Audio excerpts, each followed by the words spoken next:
Muito bem, pessoal, mais um Wolfcast Night, sejam muito bem-vindos. Muito bem-vindos você na estreia, que vai estar na cadeira cativa aí, já deixa o like, já faz todo aquele baragauê, vou já dar um boa tarde, boa noite. Tarde. 7 horas já é da noite. 7 horas já é noite. Tem né? gente que acha que 6 horas é da tarde ainda. Mas tem gente que fala que é noite. Isso é um grande problema. Depende do horário de verão, se tá ou não em vigor, né? Não sei nada disso, tá? Já vou falar, inclusive, para vocês aí. Já vão pegando a pipoca e tudo mais, que a gente vai bater um papo muito legal. Nesse episódio, hoje, a gente vai trazer um cara que eu acho que vai ter um papo muito legal conosco, porque a gente vai falar muito de mercado financeiro, muito além do trade. E isso eu acho que é muito engrandecedor, até porque a gente fala muito, né? Casa com a nossa filosofia de empreender com o mercado, né? Exatamente, ele fala a mesma coisa, ele também vem de uma escola que tem esse mesmo pensamento, então conheci ele a partir do André Machado, que ele tem um projeto junto com o André, e estou aqui com o Fabrício Lodge. Olá. Fabrício, tudo bem, cara? Tudo bem, tudo bem. Prazer em ter você aqui. Prazer é meu, com certeza. Não tenha dúvida nenhuma disso. Deixa eu te perguntar, você é um cara de onde? Você é nascido por onde? Da onde nasceu o Fabrício Cara, Lodge? eu sou da roça. Eu sou nascido em Itápolis, que é a maior cidade pequena do mundo. É uma cidade Itápolis. do interior de São Paulo, para frente ali de São Carlos, ainda Araraquara, para frente de Araraquara. Mais perto do sol que em São Paulo, não é? Mais perto do sol, mais perto ali da Califórnia brasileira, de Ribeirão Preto. Né? Deixa eu pedir pro JP, Japes. Eu não sei, eu acho que o meu microfone não tá com o ganho igual deles. Eu posso estar com a impressão errada. Porque o Jean, ele tem uma voz mais... Aqui pra mim tá patolínica. Assim, então, quando você tem uma voz mais patolina, exato. Deixa eu ver. Aí, pronto, perfeito. Agora foi. Obrigado, Japes. E você, então, é de Itápolis. Itápolis. Quantos habitantes? São 46 mil habitantes, acho que estamos agora. É um jogo de futebol, entendeu? Bem jogado, assim. Um jogo do Palmeiras, um jogo né? do Palmeiras. Você é palmeirense, não? Com certeza. Ótimo, então estamos em casa aqui. Nós não gostamos de ninguém, eu não tenho grandes inimigos. São Paulo, né, eu não gosto muito. Ele que é corintiano, eu aceito. Flamenguista incomoda um pouco. É a parte ruim de conviver com o André, entendeu? Flamenguista é complicado, né? O São Paulo me incomodava no passado, mas como eles não ganham mais nada, não tem muito o que falar deles, né? O problema foi votar, né? São Paulo, perderam o título no sábado, como é que foram votar no domingo? Deu problema isso aí. É verdade. E você é um cara que... Você cresceu em Itápolis? Você sempre foi de lá? Sempre ficou por lá? Assim, pelo menos na época mais jovem sua, assim. Tá, eu cresci lá. Meu pai, desde que eu me lembro por gente, meu pai era radialista, também era secretário municipal e tinha um comércio, autopeças, né? Que foi fundado aí um ano antes lá na cidade. Lá na cidade. Então eu nasci ali no meio de prateleiras de peças de caminhão, peças da linha diesel, e fiquei ali até os 17 anos, quando eu vim para São Paulo, não, para São Bernardo. Vamos dar o devido valor ao nosso ABC. Exatamente, São Bernardo. São Berlondres, o pessoal chama. São Bernardo, ele é campeão, cidade francesa. São Bernardo. Pô, essa aí é nova, velho. Essa aí é nova, cara. Pô, foi maravilhoso. Eu morei 5 anos em São Bernardo, depois fiquei mais 8 aqui em São Paulo. Então eu tive esse... Nesse meio tempo... Paro. Vamos voltar um pouco. Voltemos. Até que idade você ficou em Itápolis? 17 anos. Você, então, acabou o colegial lá? Colegial lá. Itápolis é uma cidade pequena. Em volta são geralmente tem produção agrícola. O que tem em volta assim da cidade? Só pra gente entender um pouco. Apesar de ser uma cidade pequena, hoje ela ainda deve estar figurando entre os principais, se não for o maior PIB do estado de São Paulo, eu acho que por conta muito rico o interior de São Paulo. Né? Muito, assim, na verdade é uma concentração muito alta, muita gente com muita terra, muito produtor rural e muito dinheiro, muito capital, muito patrimônio e, na verdade, assim, então não é que é igualitária essa distribuição, mas é uma cidade que sempre foi predominantemente agrícola, chegou a ser a maior produtora mundial de laranja. E lá é agrícola, não tem gado, nada disso. A região é uma região mais agro mesmo. A predominância pecuária, né? era a laranja e agora a cana está tomando conta, né? Cana de açúcar tomou conta praticamente. Soja também está muito lá ou não? Tem. A soja está surgindo bastante, o sorgo começando a aparecer. Dizem que a cana de açúcar dá uma destruída na terra, não dá não? Ela não dá né? nada de volta para a Terra, Não dá vamos falar nada de assim. volta, né? Então, ela não nutre para uma outra coisa. Não. Então, há essa controvérsia aí de que ela é uma praga, vamos dizer assim. O teu pai ou vocês têm uma loja de autopeças, era focada no agrícola? É isso, na linha pesada, porque a gente trabalhava muito, né, com caminhões e linha pesada para esse transporte, essa Trator logística. também, essas coisas? Ou A não? parte de motor, sim, né? Porque aí você parte dessa linha. Agora a parte de chassi, essa parte toda ficava Então, na se linha. eu tenho ali um tratorzinho, Caterpillar ali com um motorzinho diesel, deu um problema, eu vou lá. Ali nós vamos conseguir. Então tudo que tem no motor diesel você conhece? Sim. Eu sou formado em engenharia mecânica e trabalhei. Você vende vela para motor diesel? Essa é uma boa pergunta. Atenção vocês que estão no chat aí. Tá? Quem já viu uma vela do motor diesel, coloca no chat. Vela para motor diesel, só quando ele não pega, você acende uma vela e reza. Eu preciso sangrar o motor, reza, entendeu? E você é engenheiro mecânico, então? Eu sou engenheiro de produção mecânica. Você fez faculdade em São Bernardo? São Bernardo, na FEI. Na FEI. Fui estudar no inferno, né? FEI significa isso. É mesmo? Mas você queria trabalhar lá? Você queria trabalhar na região, na área automotiva ali? Porque tem muita montadora lá em São Bernardo. Né? Na verdade, sim, eu queria essa parte, sim, sempre mais na parte da gestão, né? Na parte da produção foi que eu escolhi. E eu acabei trabalhando, aí foi uma certa coincidência. Eu fui aprovado num programa de estágio na Brastemp, que era ali em São Bernardo também, e na Cummins, que é uma fabricante de motor diesel americana. E acabei optando pelo motor diesel. Então aí eu trabalhei mais 8 anos aí com o motor diesel aqui em São Paulo. Ainda bem, porque a Braskem saiu de São Bernardo. Seu carro é diesel? Meu carro não é diesel. Isso não é uma traição às suas origens? Acho que é. Mas eu tenho meus tratorzinhos, né? Ah, tá certo. Aí tá certo. A gente vai chegar... Ele já fez o preço médio dele ali. Ele já fez o PM, já. A gente vai chegar lá, que inclusive o diesel ainda tá bem caro. Tá, né? eu comprei essa semana, acho que eu paguei 6,28. Comprei 1.000 litros de diesel e pra... Isso você comprou em quantidade maior. Você compra distribuidora direto? Distribuidora direto. Meu Deus, 6,28. Isso o governo ainda tem subsídio, tem faixa de subsídio, não tem? Ou tiraram? Não, eu acho que tá sem. Na verdade, o produtor rural, eu conseguia reaver parte desse ICMS por conta da produção rural, mas está suspenso. Isso faz uns 24 meses que não volta mais esse dinheiro para o produtor. A gente vai chegar lá. A gente vai chegar lá. Você se formou e aí você ficou em São Paulo. Logo depois de São Bernardo, você ficou também em São Paulo um tempo. Eu fiquei em São Paulo. Trabalhando. Porque na verdade a Cummins é em Guarulhos. E eu saí de São Bernardo e falei, vou ficar no meio do caminho. Porque eu ainda estava estudando, quando eu estava trabalhando lá, eu entrei lá como estagiário em comecinho de 99. Eu me formei em 2000, então eu fiquei um tempo, vou ficar no meio do caminho. Fiquei na Vila Mariana. E aí ia pra Guarulhos. Longe pra cacete pra um lado, longe pra cacete pro outro. Exatamente. Ferro. Quantos anos nessa tocada? Foram, foram 2 anos, 1 ano e meio nessa tocada aí. Porque aí a faculdade acabou, aí era Guarulhos, Vila Mariana todo dia. Com que idade você tem, Fabrício? Tô com 45. Então bem rodado. A gente tá falando que você... A gente tá falando de 20 anos atrás? 25 anos. 25 anos. Eu me formei com 20... Não, tá certo, me formei com 22. 97, por ali.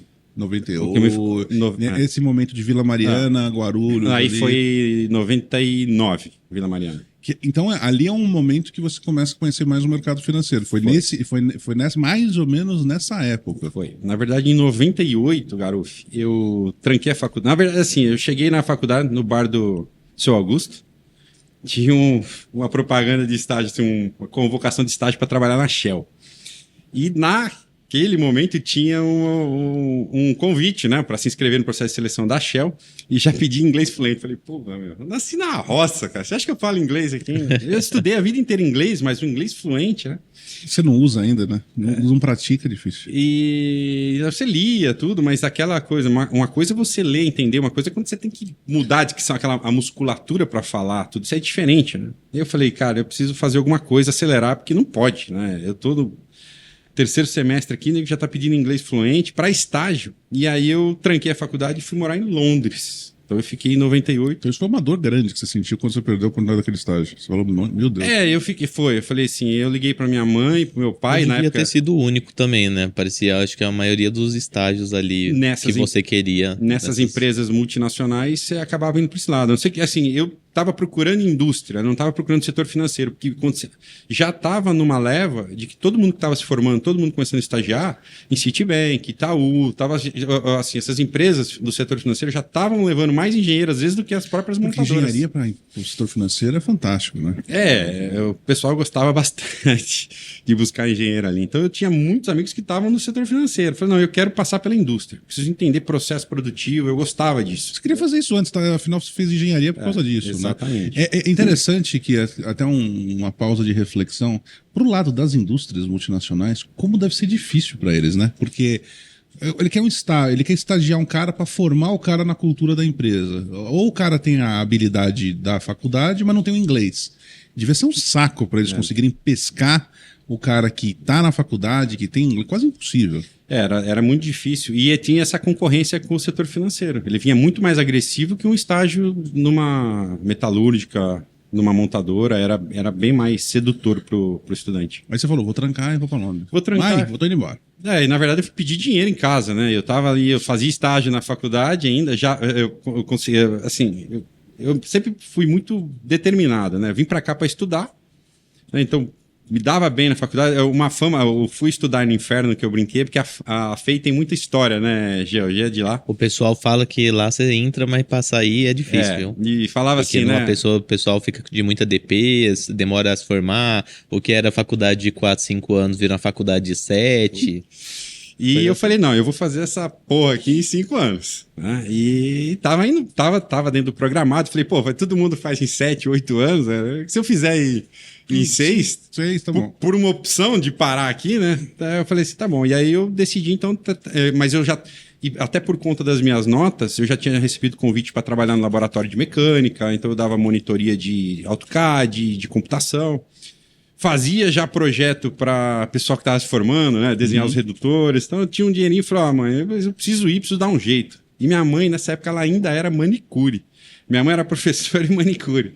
Ela falou, eu tenho um dinheirinho guardado aqui, se vira. Se você conseguir ajeitar de ir, vambora. E naquela época não tinha internet, quer dizer, começou em 95, Sim. 96, mas eu lembro que eu consegui encontrar uma escola lá via fax na Inglaterra e falei assim, vambora. E fui, meti a cara lá, cheguei. Mochileiro mesmo, assim, custo mínimo. Foi.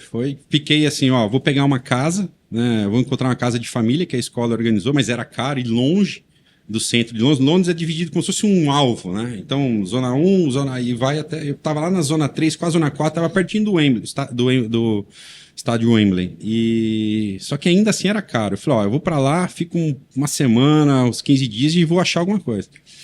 E aí eu encontrei lá mais 5 poloneses, 2 polonesas, falei, vamos juntar e alugar um apartamento. E aí conseguimos morar na zona 1, ali no centro, mais baratinho, e começou a minha jornada ali.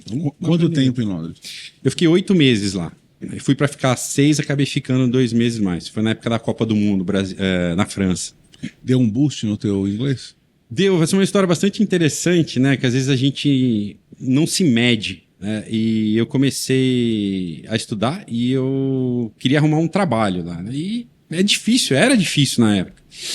E uns 20 metros de onde eu trabalhava, tinha uma lojinha que vendia ingresso, uma loja de cambista. E ser cambista em Londres, é legal desde que você tenha uma loja. Você abre uma portinha e fala, estou vendendo ingresso aqui por 50%, que pode, 200%. Né? Pode. Dentro da loja só você pode meter as caras lá no estádio? Dentro da loja. Então eu abro uma loja, põe aqui, vendo ingresso para show.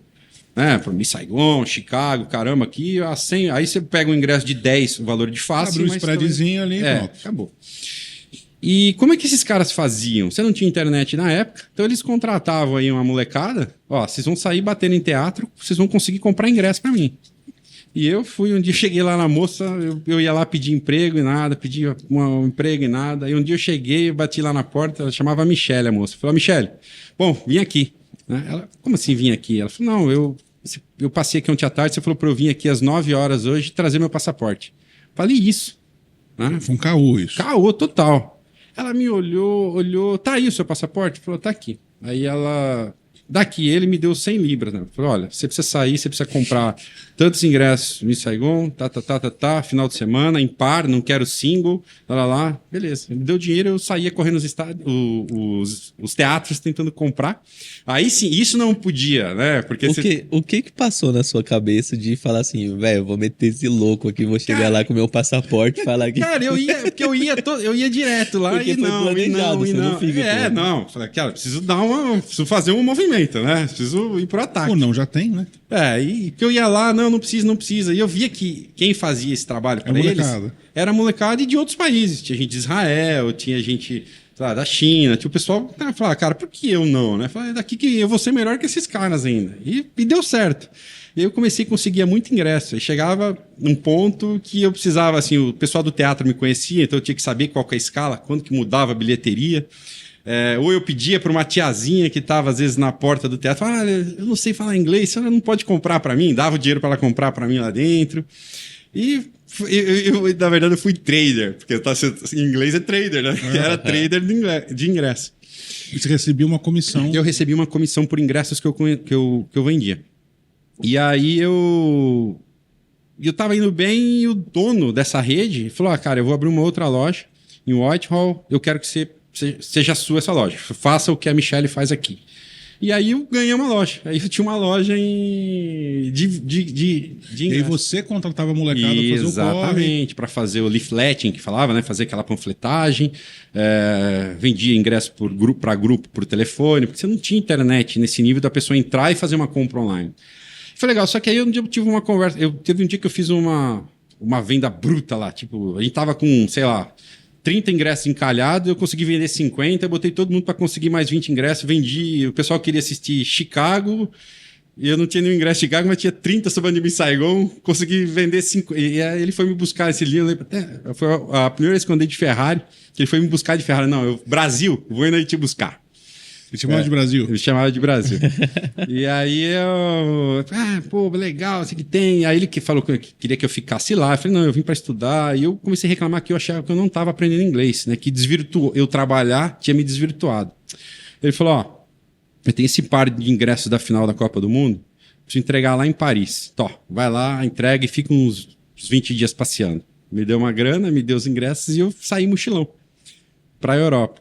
E aí foi engraçado que quando eu cheguei na Inglaterra, para encurtar a história, né? Saí, viajei, ligava, reservava albergue, acabei comprando ingresso de cambista para assistir jogo da Copa em 98 lá.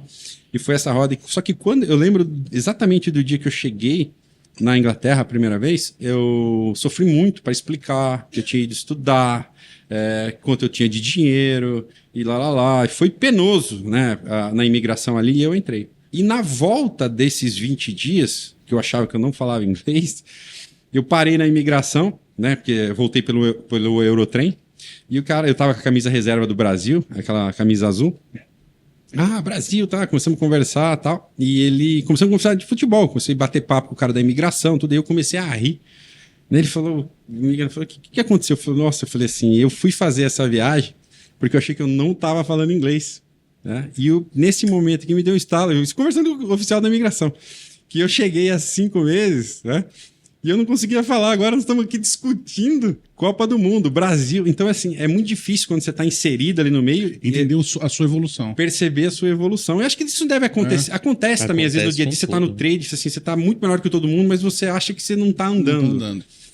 E aí foi legal. Aí eu acabei me empolgando, fiquei legal, fiquei mais um tempo lá com ele. Falei, vamos fazer o seguinte. Aí fez um acordo. Eu voltei para o Brasil e continuei trabalhando daqui. Comprei uma máquina de fax. Eu mandava fax para esses teatros na Inglaterra. Eles me mandavam ingresso para o Brasil, via correio. Eu botava no correio. Aí o dono da loja. Nossa, fazia essa viagem, o ingresso? Olha, só que aí eu estava comprando para 6 meses para frente, 1 ano para frente. Eles me mandavam via correio. Quando chegava aqui, ele me mandava um cheque pelo correio da Inglaterra. Aí eu mandava os ingressos e descontava o cheque aqui no Lloyds Bank. Aí fiquei 6 meses fazendo isso, juntei uma graninha. E aí voltou para a faculdade. Aí eu voltei para a faculdade, encontros na faculdade. Só que aí quando pintou o estágio, em 99, comecei em 99, eu falei assim, não, agora foco na carreira. E voltei. E fui estagiar na Cummins Brasil. Então foi assim, foi um ano que eu aprendi muito mais do que os 5 da faculdade, João. Garuf. Foi, assim, uma experiência de sair De sem vida. falar nada. Uma Exatamente, experiência de sem vida. falar nada. De passar um aniversário De lá, se virar, de de se virar, de virar, alugar, de morar com poloneses e dividir, escutar os caras 3 horas da manhã abrindo, puxando o fardinho debaixo da cama, abrindo lata de cerveja sem gelo. E aquela coisa assim, né? Então, foi de ser multado andando de bicicleta, de aprender a respeitar, de viajar, de passar por outros países. E foi assim. É uma Porque, assim, experiência de civilidade também, né? porque uma coisa interessante, uma cidade pequena como a minha, todo mundo me conhece. Todo mundo conhecia. Quem é? É o Fabrício, é o filho do Euclésio, é o filho da Ivone. Que é igual ao interior de Minas que eu aprendi assistindo o vídeo ontem. Quem é ele? Ele é o filho do tal e do tal que mora ali naquela casa, do lado da casa da Ana, ali na esquina da farmácia. Exatamente. É assim que no interior Você não fala na rua tal, você fala ali na rua onde mora o fulano. Né? Isso. É. E, então foi muito bom para mim isso. Aí ele foi Você e falou pegou assim, uma metrópole, você estava no centro do mundo ali. E aí, nesse meio tempo também, aí, para dar o gancho da Bolsa, foi que eu falei, fui levar um par de ingressos da Copa do Mundo na City, que é o centro financeiro de Londres. E aí eu cheguei num escritório, que era uma asset, e o pessoal também com a camisa do Brasil, por isso que me chamavam, que eu usava muito, era a época de Copa, né? Brasil e Inglaterra, eles ficavam putos. E aí eles começaram a falar de bolsa. Falei, cara, quando eu voltar pro Brasil, isso é um negócio que eu vou aprender. É, só para o pessoal que está assistindo entender o que é Wall Street, que é o distrito financeiro de Nova York, lá é a City. London City, eles chamam normalmente, né? É a City, lá eles falam City, que é o distrito, coração financeiro, é o coração financeiro, que por muito tempo foi muito maior que o de Nova York, e tirando algumas coisas, moedas, por exemplo, ainda é o principal centro e tudo mais. E aí você voltou, você ficou com esse negócio, essa pulga de ver bolsa. Foi pulga de ver bolsa, né? Aí eu comecei a trabalhar e falei, bolsa. E eu tinha uma namorada na época e a mãe dela é dentista. E ela sempre foi muito empreendedora, era uma dentista empreendedora. E eu preciso entender esse negócio de bolsa. E ela tinha um colega dentista. Falou, eu tenho um colega que investe na bolsa. Eu vou falar com ele. Falou com ele, ele falou, olha, tal dia, às 4 horas, nesse endereço aqui na corretora. Você vai bater um papo lá com uma pessoa da corretora. E eu cheguei na corretora, eu não conhecia ninguém, não conhecia nada do mercado, 99, isso era mais ou menos agosto de 99, era o Barsi.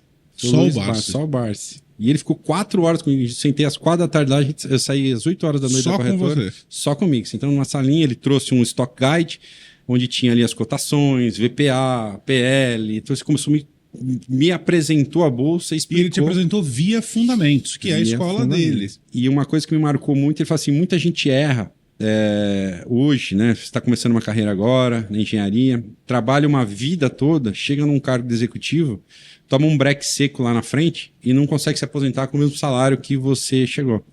E aí você pega tudo que você juntou na sua vida e vai arrendar um posto de combustível, vai comprar um posto de combustível. Aí na hora que você está para descansar, você está lá trabalhando com fiado, um problema trabalhista, caminhão que não final chega, de semana, final de semana, assalto. E ele falou, por que não, então, na época, você ser sócio de empresas grandes, de 3.000 postos de combustível ao invés de você arrendar um? Na época, a Ipiranga, a outra parte, tinha 3.000 postos, hoje acho que são 7.000. E aí eu falei, não, faz sentido. Então ele começou a fazer esses comparativos. Então você tem que olhar isso aqui, que você vai empreender na bolsa, você vai ser sócio de um grande projeto.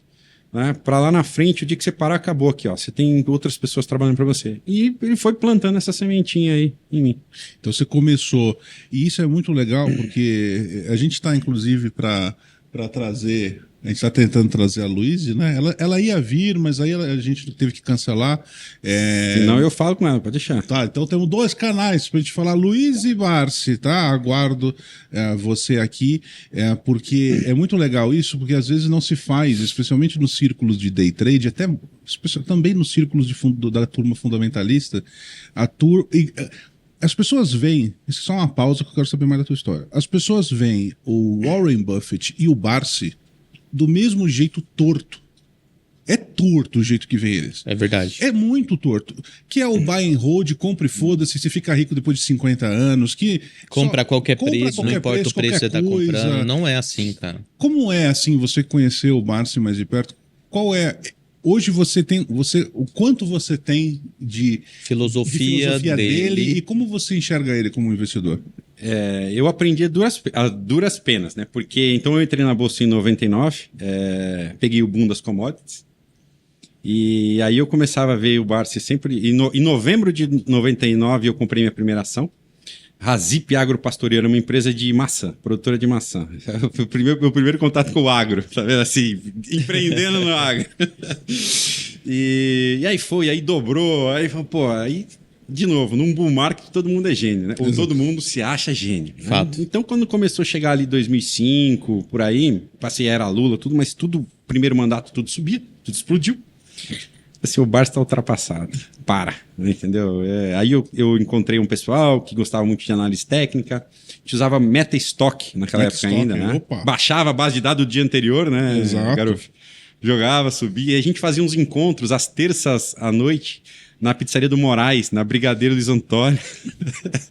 E era uma época bull market, até, eu acho que até pra gente fazer esse comentário, né? Porque muita gente critica a análise técnica e eu gosto muito de ensinar análise técnica. Eu acho que o André é um dos poucos que faz do jeito que tem que fazer, que é difícil a análise técnica, não é necessariamente fácil. É uma escola muito complexa. Só que quando o mercado é bull, você põe um gráfico semanal e diário, você pode pôr uma média de 7 para conduzir, você pode pôr uma média de 9 para conduzir, você faz barra a barra. É verdade, porque não fácil, vai, só vai. Exatamente. Agora pega o S&P agora, entendeu? Pega o Ibov que for de lado, é muito mais complexo. Aí exige... E é engraçado, né, quanto refino. mais tempo demora o bull, mais besteira você começa a ouvir. Porque aí você começa a ouvir umas coisas tipo, compra a qualquer preço. É umas histórias assim, até no fundamentalista os caras dão uma... Aí eu comecei, Doidada. então, a achar que ele estava ultrapassado e eu comecei a alavancar. Mas na época alavancava via termo. Eu gostava muito de usar o termo. É a pressa do começo. Aí Pressa é o do seguinte, jovem, né? aí eu falava assim, não, eu quero aposentar com 30 anos. Eu vou Opa. fazer lá... Tá brincando? Oba, dessa vez foi... Nossa, essa vez foi duro, hein? Maravilha, JP, acabou a luz, cara. Muito bem, a gente começando de novo, Levamos um stop. levamos um stop, caiu a luz, Verdade. mas estamos começando de novo. E Fabricião, você estava querendo ficar rico rápido. Rápido, né? Que é a maioria, acho que é o erro que a maioria comete. Você tava Chega na pensando em bolsa. aposentar com 30 anos, você tava com quantos anos nessa época aí? Então, peraí. Você tava para fazer 30. Em 2007 eu fazia 30. Eu devia estar com uns 26, 27. Puta merda. E- Projeto aposentadoria. Não, em é 3 agora, anos. entendeu? É agora. Vai e acabou. Nossa Senhora. E, cara, aí começou a chegar perto ali de 2008, né? Final de 2007. E eu alavancando 10 vezes a carteira via termo. Dando muita siderúrgica Tubarão, que nem tá na bolsa hoje mais e tal. Unipar, alavancado 10 vezes a carteira. E ele me ligava. O Barsi se dava o trabalho de ligar para mim. Pra No você. fixo. Fabrício, não faça isso. Não faça Então ele isso. sabia o que você estava fazendo. Sabia, mas assim, na verdade, o Barsi ele não era um assessor. Mas ele tinha um assessor que cuidava das coisas dele, ele ficava o dia todo na corretora. Ele fica, até hoje, o dia todo na corretora, vai todo dia para a corretora. Então eu falava direto com o assessor era incomum. Né? Então, ó, não fala para ele o que eu estou fazendo, mas ele via. Né? E eu falava, e aí ele. Mas só que ele pegava e me ligava. Acho que saía um relatório, alguma coisa, né? E não faça isso, não faça isso, não faça isso. Até que subprime. Em 2 dias eu perdi 70% de tudo que eu tinha ganho nesses quase 10 anos. E ele tomou um drawdown de 25 e pronto. Entendeu? Aí aquela história, é o erro da alavancagem, porque eu aguentei 3 dias, aí na reta final, no terceiro dia não aguentava mais o telefone tocar, chamando margem, né? Literalmente, naquela época ligava, ó, precisa mandar dinheiro. Liguei pra minha mãe, pedi dinheiro emprestado para botar margem. Eu falei, cara, merda. mas eu preciso sair vivo dessa. Aí eu falei assim, chega. E aí no terceiro dia eu falei, ó, estopa isso, vende. Sobrou algumas ações na carteira ainda. E parei, saí vivo. Né? E o Bart ligou depois e falou, eu disse? Não, ele foi extremamente educado, nunca falou assim, eu te falei, nada. Eu fiquei com muita vergonha de falar com ele. Fiquei com muita vergonha de falar com ele. Teve um momento que eu achei que ele foi um ingrato, só ele podia ter me socorrido. Porque daí, sei lá, 10 dias, voltou tudo. Eu teria ganho. Mas eu achei, pô, se ele tivesse segurado, mas ele não tinha obrigação nenhuma de segurar mesmo. Porque se ele tivesse feito aquilo, eu ia quebrar maior. Eu ia literalmente sair do jogo. Então, assim, eu cheguei a ficar bravo com ele. Bravo assim, dentro de mim, pô, por que ele não me ajudou? Puta, pô, por que ele não me deu um... Cara, não custava nada. Pô, mas ele tentou te ajudar pra caralho. Isso é assim. te ajudou Aí da melhor maneira possível. o André fala isso pra mim, cara, na época. Falei assim, André, você acredita que eu fiquei bravo com ele? Ele falou que não, mas a melhor ajuda que ele te deu foi não ter feito nada. Ele falou assim, ele se importava com você, te ligou, falou, e realmente. E aí depois passou ali, e naquela época, coincidentemente, meu pai foi diagnosticado com câncer. Então foi assim, plum, aquele atropelo. Eu fiquei quase um ano sem falar com o Bartz. Aí, no final de... quase comecinho de 2010, quando meu pai faleceu, eu liguei pra ele e falei assim, Bartz, tô ligando pra pedir desculpa. Ele, como assim desculpa? Meu amigo. Ele falou assim, meu amigo. Né? Eu falei, falei, tô ligando pra pedir desculpa, mas como desculpa? Aí eu falei, olha, eu achei que você tava ultrapassado, eu achei que você tinha que ter feito isso, eu achei que lá. Aí ele foi machina, esquece tudo isso. E aí... pau na lenha de novo. Quer dizer, o mercado, eu imagino que o mercado estava dando aquela pancada para baixo, ele deve ter ficado. Ele deve ter adorado. Porque, cara, essas são as oportunidades pro cara que tem caixa, pro cara que tá estruturado. Ele deve ter comprado muita coisa. Porque ele é muito frio nesse ponto, né? Você falou que o pessoal trata muito mal, interpreta muito mal, mas ele é muito disciplinado. Você sentar para conversar com ele, garoto, então ele lembra ali de quando ele comprava a CESP ali nos idos na década de 70, 80, que pagava tantos centavos de dividendo, a ação custava tanto, aí tinha bonificação. Então ele lembra nos centavos. Então ele é assim, um cara assim, no detalhe, a relação calmo, entendeu? Não apavora, não toma, metódico. Ele é um cara que está sempre comprando, mas é o seguinte, desde que tenha preço. Entendeu? Então tem que ser a um preço com desconto, realmente. Exatamente. Ele é um velho investor. Ele é um velho investor, entendeu? Então ele é um velho investor raiz mesmo, ele observa, ele acompanha, ele não tem pressa. Né? Então ele ficou... Mas ele segura mesmo que passe mesmo que esteja acima de... Se o mercado está marcado muito alto do que a empresa vale, ele solta a empresa? Não, ele para de comprar. Então ele quer ir acumulando. Ele acumula, porque você pega o Unipar. O Unipar é um caso clássico, né? Eu brinco que é o meu maior acerto e o meu maior erro ao mesmo tempo. Unipar Carbocloro, né? A petroquímica. Pouco depois que ele começou a comprar, né? Na época que a gente conversou, comecei a comprar Unipar também. Então, depois ela fez um grupamento. Então eu tinha um preço médio ali de Unipar, R$ 4,50. Só de dividendo ela já tinha me pago 7, quer dizer, ó. Então, estava já PM negativo, já, né? Ponto. Entendeu? Então, olha, ela é sua de graça. Aí tentaram fazer um fechamento de capital, ele falou, cara, essa empresa vai explodir, nós roemos o osso, né? Tudo bem, deu um dividendo para molhar a boca, mas tem coisa aqui. E ele tomou a frente, liderou aí um movimento dos minoritários para não deixar fechar o capital, para não ter a OPA, conseguiu. E o papel saiu dos 4,50, e calculava na época que valia uns 19. Nos 22 eu tava me coçando, falei assim, cara, vou vender, sair. Ele falou, olha, eu não vou sair, eu vou esperar mais um pouco, porque ver o que vai acontecer, né? Mas tudo bem. Ele falou, mas eu vou ficar. O papel foi para 100. Entendeu? Mas aí que tá, e se mudar o fundamento? Se a empresa o que aconteceu aí dos 22 até os 100? Ele não comprou mais, a empresa continuou pagando um caminhão de dividendo. Então ele também era zero. Então hoje custa zero para ele. Só o ano passado ele recebeu mais de 100 milhões de se eu não me engano, foram mais de 100 de dividendos só de Unipar. Entendeu? Então... E ele fala que ele exorciza a tal da o patrimônio. Exorciza porque o patrimônio é a métrica do ego. Ponto. Entendeu? O meu negócio é 1 milhão por dia entrando na conta. Entendeu? Que é o que acontece. Então já teve oportunidades de eu estar lá, né? E essa questão que você falou assim, que ele é um value investor, ele não compra a qualquer custo. Ele tá puto de ele abrir o extrato, a conta corrente, ter lá centenas de milhões. Tá aqui, eu não tenho o que comprar. Tá aqui, tô esperando. Só que aí ele não hesita. Vem um evento desse, ele toma. Vem um evento desse, ele sabe o quanto ele vai pagar de cada ação. Então, por exemplo... Ele já sabe os patamares que aquelas ações vão ficar dali para baixo eu compro. Ele acumula quando o preço é certo, para de acumular quando o preço não é mais certo, mas mesmo que a empresa se torne um case ruim, ele continua? Não, aí ele aborta. Aí ele aborta. Ele aborta. Como ele abortou em outros casos, se não me engano, Randon foi um caso que não tinha... Não tinha nenhum fundamento para a mesma coisa, algumas outras empresas, não vou lembrar agora, assim, olha, minha missão está cumprida aqui dentro, atingi meu objetivo, vou começar a trocar de posição. Entendi. Então aí ele vai priorizando e começa a fazer essa saída. Aí você tomou essa ré em 2008? E aí uma pergunta para você e também perguntando um pouco sobre ele. Se você está dentro de uma posição e aquela posição está acima do preço que você julga assim, tipo, parei de comprar, ela já está um preço muito acima e eu tô vendo um monte de oportunidade, mas tô sem caixa. Porque já coloquei caixa em outras oportunidades, porque é o momento de muitas oportunidades.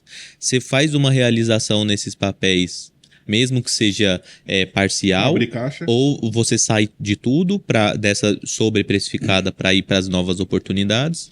Como que você faz esse manejo do seu portfólio? Tá. Ele não precisa mais, né? O fluxo recorrente de grana dele, todo dia ele postou ali, né? 1 milhão e... o detalhe é esse, 1 milhão e 15 reais por dia. Ele fala 1 milhão e 15 mil. Ele dá muita atenção nos 15 mil, porque tudo vale, entendeu?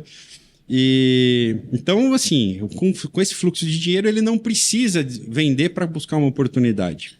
Mas sim, no processo de construção do meu patrimônio, teve vezes que eu precisei trocar, por exemplo, a última vez que eu tive... eu fiz isso na pandemia, que foi quando teve os primeiros sustos, né? Que a Klabin saiu ali dos 2,90, foi para quase 5 reais. Eu falei, eu vi uma oportunidade melhor, eu não tinha caixa. Eu falei assim, ali eu realizei Klabin naquele momento e fui para uma outra posição.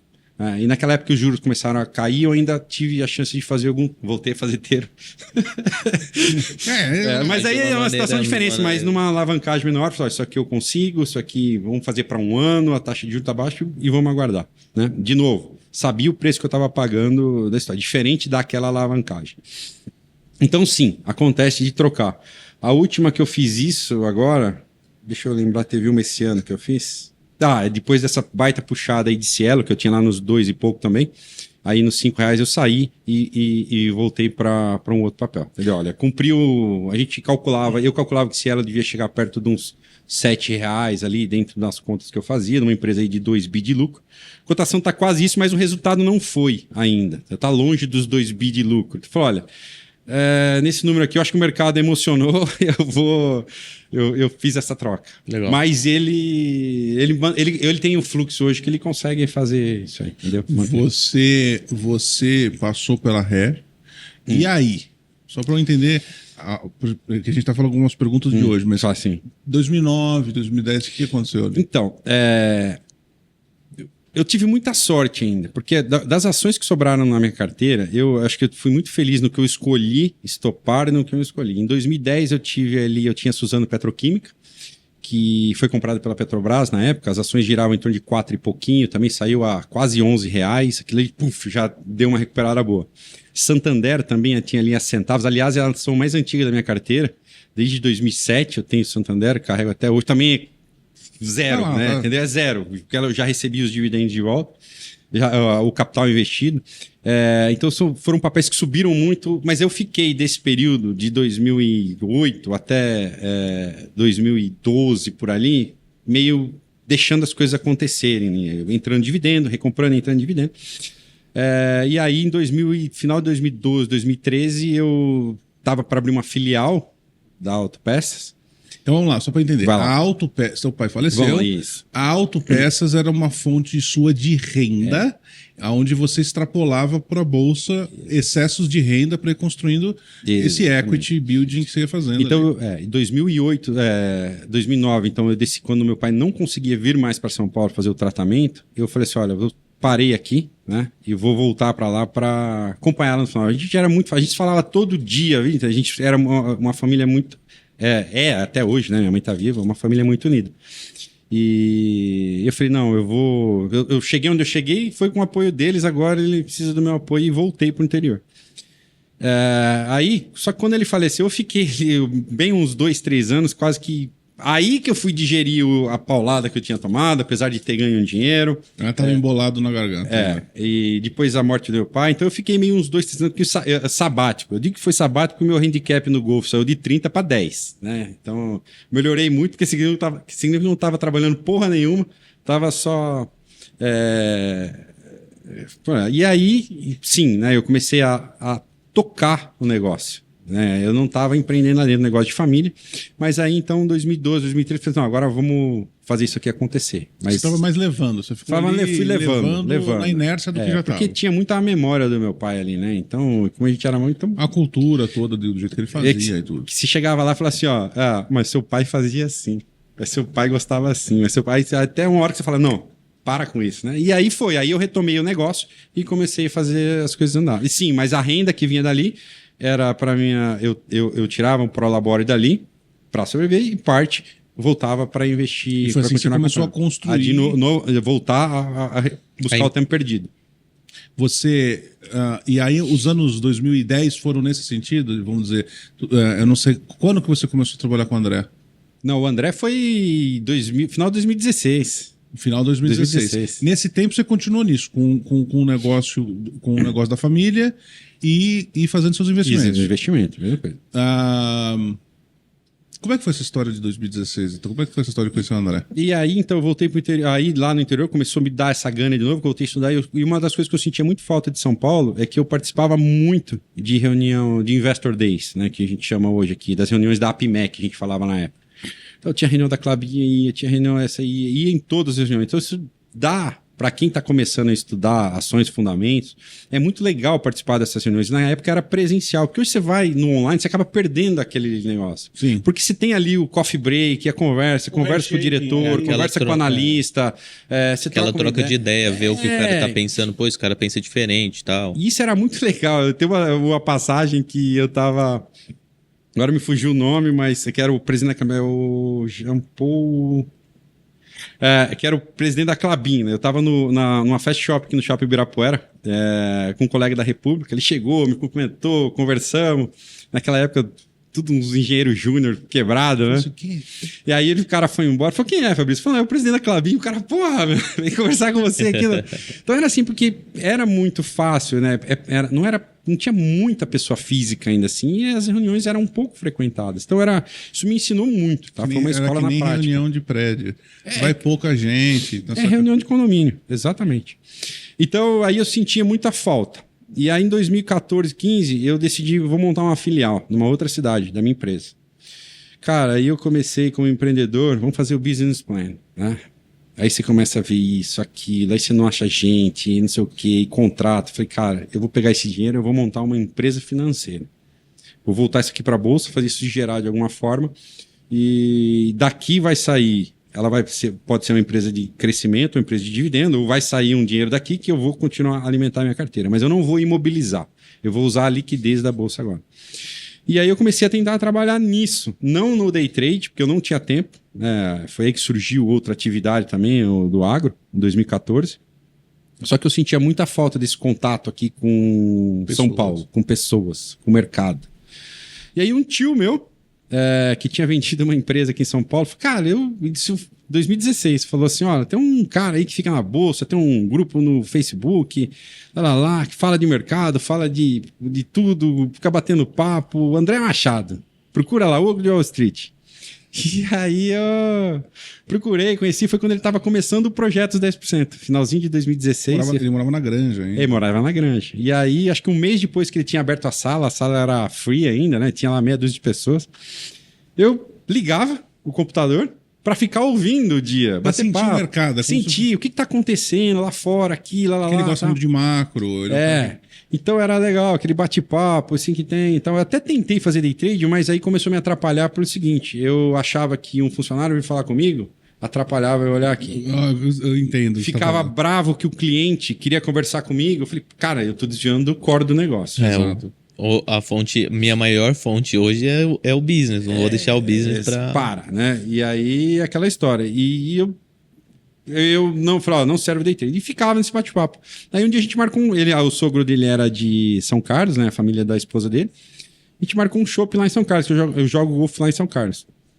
E tomamos um chopp, cara, e conversamos também, umas 2, 3 horas. E nasceu uma amizade dali. E aí a gente, 16, 17, 18, 19, e ele vem pro projeto, você precisa ensinar tudo isso que você aprendeu com o Barça, lá. E eu fico, André, meu negócio não é esse. Não, vem, participa do Morning Call pelo menos. Aí eu comecei a participar dos Morning Calls em 2019, e aí em 2020, né, a gente montou uma turma lá dentro de Vale Investing, e aí nasceu a amizade. Hoje a gente é amigo. Né? Você, o que é esse negócio de planta de agro? Agro. Agro. Depois eu vou voltar à parte de velho. Tá, quando eu despertei lá no interior, né, cara, porque assim, aqui em São Paulo a gente perde muito tempo, né, entre trânsito e locomoção e vai e faz. E lá eu corria, assim, era pouco eu só trabalhar na empresa e falava, preciso achar alguma coisa para fazer. E aí meu pai tinha uma propriedade rural, mas ele não explorava a propriedade, era lazer, né? E tava parado, cara, o mato estava tomando conta. Eu falei assim, aí eu tinha um amigo, eu falei, quer saber, tudo que tem ali, eu vou passar o trator, chamar alguém, vou plantar eucalipto, plantar mogno na época, falava assim, não era nem eucalipto, vou plantar mogno. Aí tem um amigo que é agrônomo, falou, não, cara, planta manga, faz um negócio assim. Na verdade tinham 900 pés de manga, numa parte lá que era de antigamente, mas que era arrendado. Ninguém usava. Falei assim, olha, eu vou arrancar tudo, vou plantar manga. Eu falei, não, pega para você isso aí, eu vou te ajudar a você cuidar 1 ano dessa manga. E aí você vai ver que é legal, você vai gostar. Cara, e eu me apaixonei, cara. Me apaixonei pelo agro, fiz um primeiro ano ali, já tive resultado, todo esse ciclo de acompanhar, né, o manejo da florada, tudo, e eu comecei a investir em manga. Aí no primeiro ano, no segundo eu já consegui plantar mais, aí no terceiro plantei de novo, já rendei outras áreas, compramos um vizinho, e aí eu empreendi nessa área do agro, e até hoje ali eu tenho... Tem uma equipezinha lá, uma turminha que sim, que faz o manejo para mim. Que legal, hein? E é uma coisa apaixonante, né? Na verdade, é um refúgio. Eu costumo fugir para lá. É uma receita lúdica. É uma receita lúdica. É assim, ela é altamente rentável, mas é de alto risco também, né? Então, eu venho de 2 anos de quebra de safra. 1 ano por falta de chuva, e o ano passado foi a maior geada nos últimos 40 anos. Então, são duas pauladas. Manga não tem mercado futuro, não tem mercado não tem nem seguro, né? Porque se tem algumas culturas como milho, como soja, você consegue ainda fazer o seguro, mas a manga não tem. Porque praticamente comprou uma opção, né? Alguma maneira. Exatamente. Antes tivesse, eu era o primeiro a ter, até por conhecer o mercado tudo. Mas é uma cultura que demanda 6 meses de trabalho intenso. Vamos falar assim, o ciclo assim, primeiro, uma mangueira para entrar em produção total são 5 anos, vamos falar assim, né? Tem um ramp-up ali de produção. Do dia que ela é plantada. Até ela tá 100% produzindo, 4 caixas por pé, 5 caixas por pé, ou 100, 120 Qual é o ciclo de produção? Que é 1 ano. Que você colhe até um ano. Um ano. Vou falar assim, de 10 meses a 1 ano, porque aí eu posso fazer um manejo para atrasar a florada. Aí entra a mágica. E chama árvore. Ela dura muito tempo. Cara, essas várias mais velhas que eu tenho, elas têm mais de 40 anos, provavelmente. Interessante. É a questão de cuidar, né? Cuidar. A mesma coisa que você tem um carro, você cuidar... É que nem avião, pode durar 40 anos, enquanto dá manutenção, vai embora. Essa é a questão. Quero perguntar para você agora um pouco de value. Vamos lá. O que é uma empresa num bom preço para você? O que é uma empresa num bom preço? Uma empresa fala assim, quero comprar, tenho caixa para comprar. Cara, é difícil, né? Porque é difícil assim. Muita gente pergunta. De fundamentalismo. Vou falar primeiro da parte mais números de uma empresa. Primeiro, porque você olha mais para valuation no estilo da Modaran de ser, ou no estilo indicadores e o negócio em si? Mais o negócio. Eu não acredito muito em preço justo, preço-alvo, né? Porque, de novo, ninguém sabia de Covid, ninguém sabia que o Putin invadia a Ucrânia, e tudo isso muda. Ninguém sabia que o juro ia sair, e primeiro que ia para 2, depois que ia para 13,65, e tudo isso aí, cara, você tem que sentar e refazer tudo de novo. Então, na verdade, até pela experiência que eu fui adquirindo em negócio, na verdade eu vim numa escola de velho, né? Conhecendo como as empresas funcionavam, entendendo, vendo assim, olha, estamos com um valor travado aqui dentro, e começar a entender essa dinâmica que essa empresa gera de caixa, olha a alavancagem. A própria Klabin, né, tremenda geradora de caixa, mas ela teve um hiato ali no meio da década de 2000 que ela quase quebrou, errou na mão da alavancagem. Você começa a entender essa dinâmica, se a empresa sabe trabalhar alavancada, aprendeu a trabalhar. Então, foi sempre mais do negócio do que jogar aqui um fluxo de caixa, projetar Perfeito. e trazer. Perfeito. E aí entra essa questão. Minha família vive do comércio. Poxa, o que eu vejo de bom e de ruim no comércio? Eu falo assim, então você consegue observar essa questão de barreira de entrada, dificuldade. Então vamos buscar, né? Então, parte da lição eu aprendi na pele. Né? Tudo bem, vamos pensar que mas você está comparando uma loja de autopeças com a Magalu. Não, mas é um MVP. Vamos pensar que é um protótipozinho, que as dificuldades são as mesmas. Lidar com o fornecedor, lidar com inadimplência, com a variação das vendas, com o custo de capital subindo. Barreiras de entrada. Não tinha nenhum concorrente, agora eu tenho 3. Então você entende a dinâmica de alguns casos, né? Aí durante esse processo você vê que toda a vida do empresário eu estou amarrado a um banco, né? Seja para fazer recebíveis, seja para fazer uma antecipação, seja para levantar um capital. Então, você começa a ver como que a roda gira. Bom, eu entendo quais negócios têm algumas vantagens do ponto de vista... Perfeito. O que é essencial, né? Uhum. E assim foi começando, então, quando eu fui buscar. A gente acaba indo para os setores mais básicos, mais para os setores da economia real mesmo. E você começa a entender que a história, assim, muito Peter Lynch fala, né? Você tem que conhecer a empresa, né? O que você está acostumado. Mas não é conhecer no nível de, como é que é a operação no detalhe logística no detalhe da Vale. Porque se você souber isso, os caras vão contratar você para ser o diretor de logística da Vale, o vice-presidente de logística. Mas você começa a entender o seguinte, cara, se o dólar sobe, o que acontece com essa empresa? Se a inflação cai, quem que se beneficia, quem que se dá bem? O minério de ferro, como que impacta no estoque da empresa? Então isso você começa a entender, isso você conhece a empresa, como que o cenário macro, aí você está fazendo um top-down, né? Você não está fazendo, aí o pessoal vai falar, o top-down e o bottom-up, né? Você começa, olha... Você costuma fazer mais qual, aliás? Top-down, bottom-up? O meio das coisas, né? Olha, esses setores são, a gente faça um picking do setor, né? Agora, como esses setores são afetados. Por isso que é assim, qual que é a melhor ação para comprar? É a melhor do momento. Porque quando você olha aqui, eu tenho uma base de, sei lá, hoje 20 ações que eu acompanho regularmente aí nessas 2 décadas e pouquinho aí, e em cada momento, qual que está melhor, vamos falar assim. Então, se eu for direcionar os aportes aqui. E aí você começa a entender isso.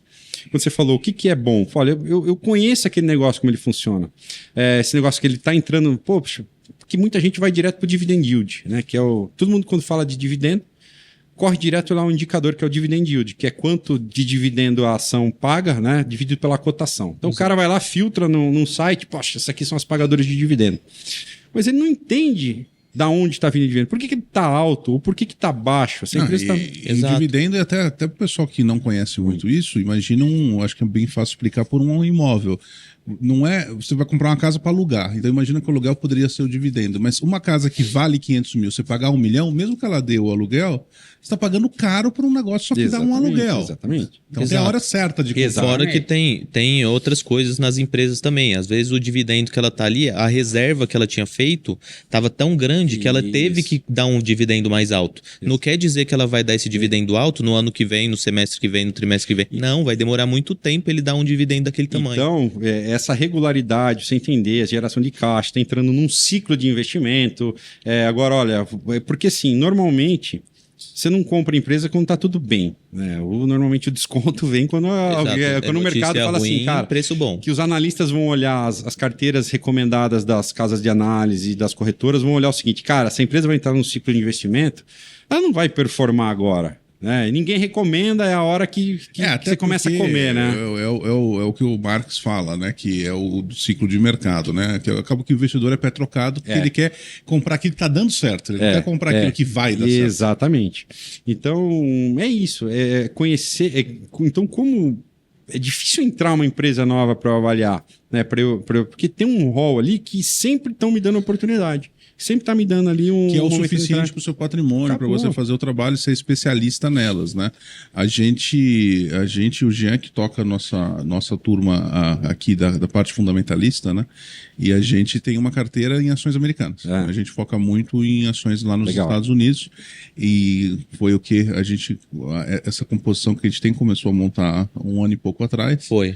Aonde a gente montou com quase metade, mais da metade praticamente. Tinha de energia ali? Tinha tinha 60% de energia em agosto do ano passado. Aí o pessoal hoje pergunta assim, mas vocês conseguiram avaliar que ia ter essa questão toda do ciclo de precificação de energia? De guerra, não tem como. Não tem como você saber Mas isso. tem como você saber que a empresa tá barata. Exatamente. Então, se não. Beleza, a guerra foi um catalisador. Pandemia foi um negócio que trouxe o preço ainda mais baixo para as empresas em 2020, quando o petróleo chegou a zero. Quando o petróleo chegou a zero no futuro, não dava para você comprar petróleo. Porque você ia ter que estocar. Mas dava para você comprar empresas ligadas a petróleo. O estoque dos caras estavam precificado a zero. E aí você não precisava estocar petróleo, pô.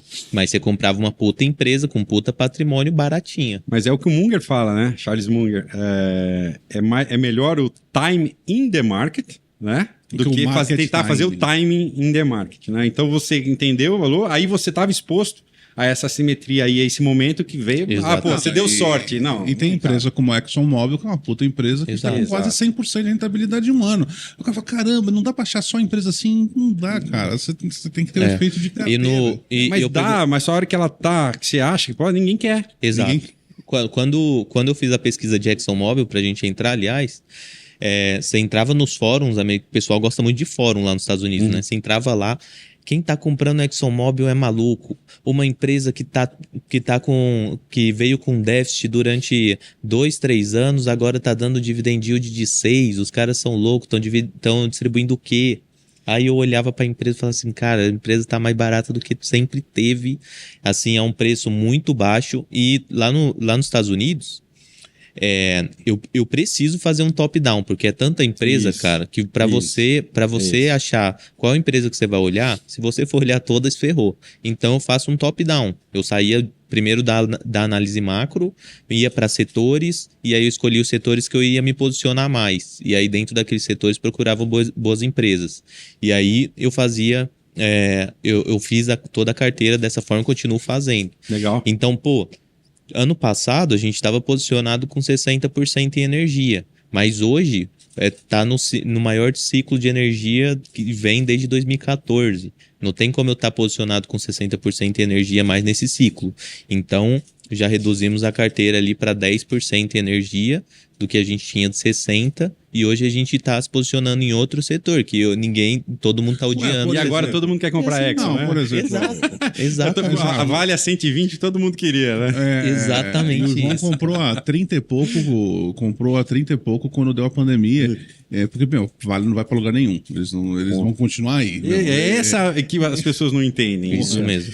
Vai ter eleição. Cara, mas se a Vale vai fechar a porta, porque quem ganhar... Cara, é umas coisas meio... E lógico, o Jean tem um olhar especialmente... Eu faço um trabalho com o Jean do seguinte, eu acho que na verdade o que você faz hoje como uma pessoa só, eu divido com o Jean. O Jean ele olha muito para toda a parte de número, mas a gente não faz fluxo de caixa descontado, que isso é futurologia, e futurologia não dá para fazer. Eu falo, pessoal, eu amo análise fundamentalista.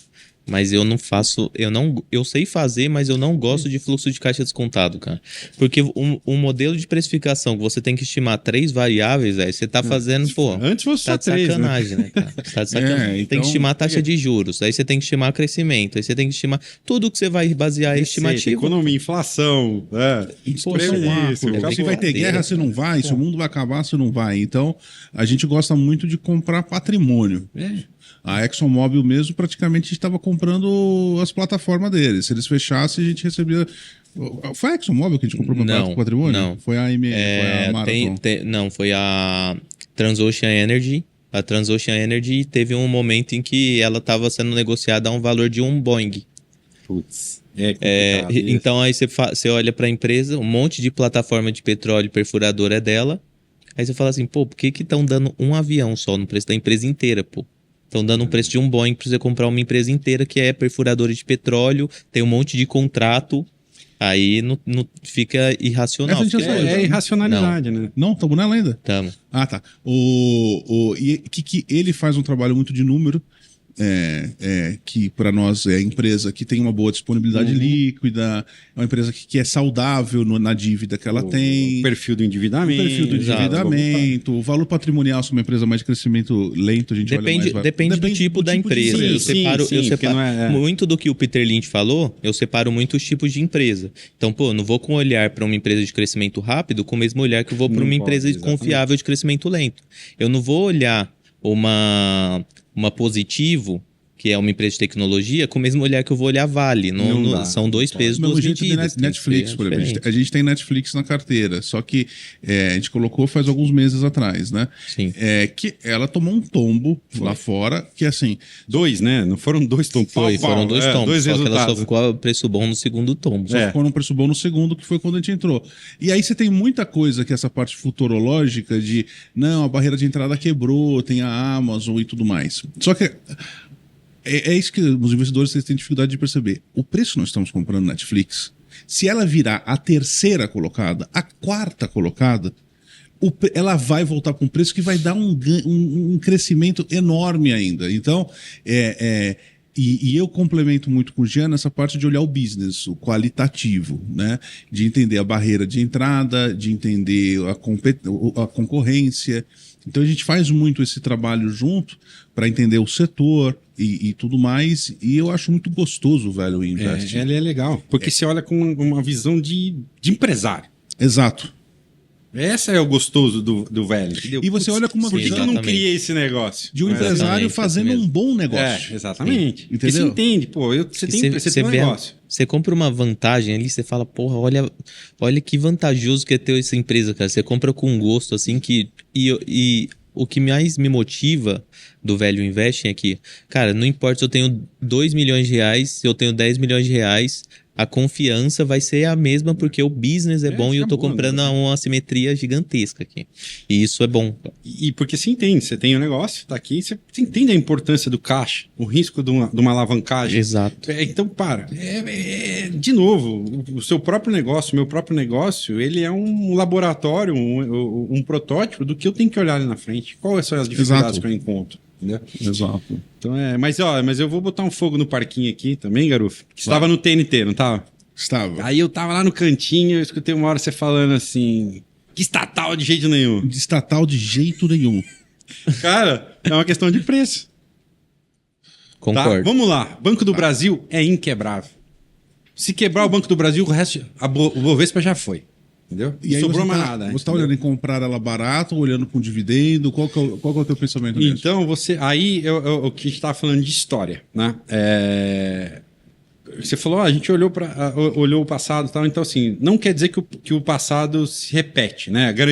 Ganho passado não é garantia de ganho futuro. Mas tudo que for uma constante no passado, que nem o Bart fala, acaba se tornando provável no futuro. Então você olha ali, né, toda vez que tem essa volatilidade, o Banco do Brasil, por exemplo, é uma máquina de fazer dinheiro. E dentre os bancos, se a gente começa a olhar os bancos brasileiros, se você buscar uma pesquisa aí, é o melhor app.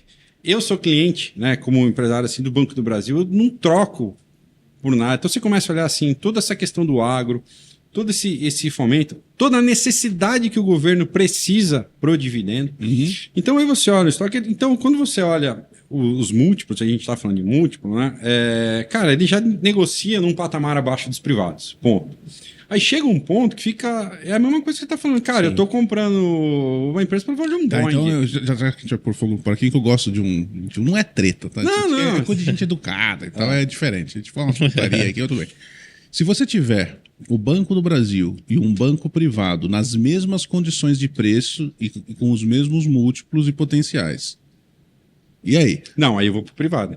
Então, ele tem que ter um desconto muito maior. Tem que ter desconto. Na mesma condição, muito maior, na mesma condição, esquece. Porque o potencial de crescer é limitado às manobras políticas sempre. Você tem o risco político. E aí que você tem que precificar. Então, por exemplo, você pega o histórico do Banco do Brasil, de dividend yield, os últimos 5 anos, nós estamos falando aí de um dividend yield de 4%. Tá? Sim. Você pega esse resultado atual, tá projetando quase R$4. Você olha para um yield, tá um yield de 10. Aí você vai olhar no PL, pega o histórico do PL, não é olhar o PL do momento, né? Mas você olha o histórico, cara, eu tô num desconto aqui, tô no desconto, olha em relação aos pares, realmente tá precificado risco político, ó, nesse patamar, não estou falando nesse preço que está agora aqui, não estou comprando Banco do Brasil. Maravilha. Mas Banco do Brasil a R$27, R$28, cara, minha mãe que me perdoe, mas é que eu não achei ela para vender minha mãe, entendeu? Senão... Então você está falando que você coloca uma faixa que é a parte política, inclui na sua equação no desconto. Com certeza. O Banco do Brasil negocia historicamente a 0,809. Valor, preço, valor patrimonial. Cara, a 0,605, esse risco político está precificado. Né? Sim. Mas espera aí, está 0,605, mas todos os bancos que negociavam a 4 também caíram esse tom. Não, espera aí, está tudo precificado igual aqui, está todo mundo com o mesmo desconto. Vale mais a pena, que pode ter mais potencial. Está todo mundo com o mesmo desconto. Aí, para que eu vou correr o risco político? Aí tudo bem. A diferença da estatal é que às vezes acontece alguma coisa na política que ela traz o preço das empresas a um desconto em que todas as outras do setor não ficam esse desconto. E aí você pode se aproveitar disso, é diferente. É porque aqui a gente só tem a Petrobras de petróleo mesmo, assim, uma petroleira forte.